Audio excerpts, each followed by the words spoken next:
de Deus não tem fim. Os sonhos de Deus são pra mim, são eternos, são impossíveis aos olhos mortais.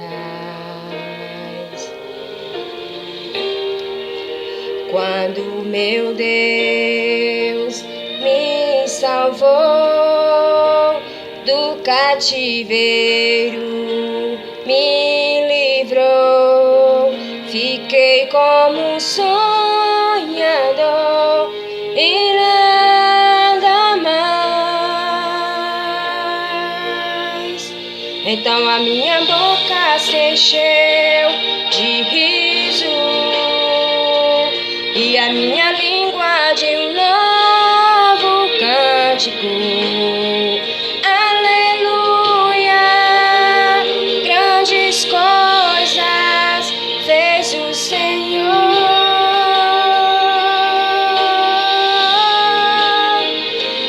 Aleluia, grandes coisas fez o Senhor. O Senhor sonha, ainda vale a pena esperar e confiar em Deus, aquele que tem sonhos infinitamente maiores que os meus.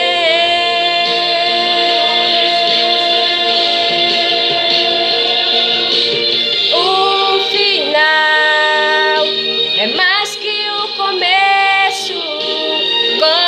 Conquistar tem sempre um alto preço, mas ele já foi pago com o sangue derramado por mim. E é por isso os meus sonhos não têm fim. Ai, a minha língua de um novo cântico. Aleluia, grandes coisas fez o Senhor.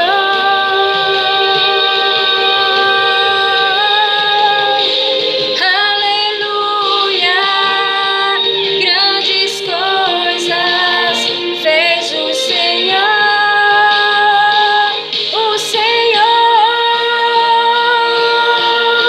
sonha, ainda vale a pena esperar e confiar em Deus, aquele que tem sonhos infinitamente maiores que os meus.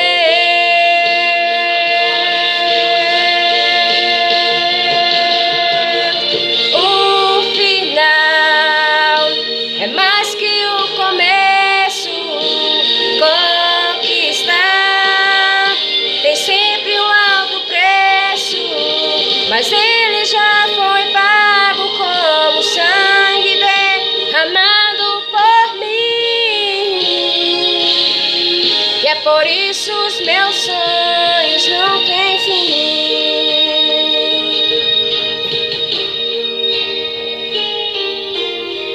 O que semeiam com lágrimas um dia voltarão com alegria, voltarão com alegria.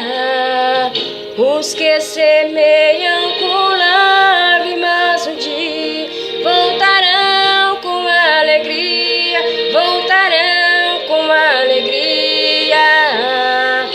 Os que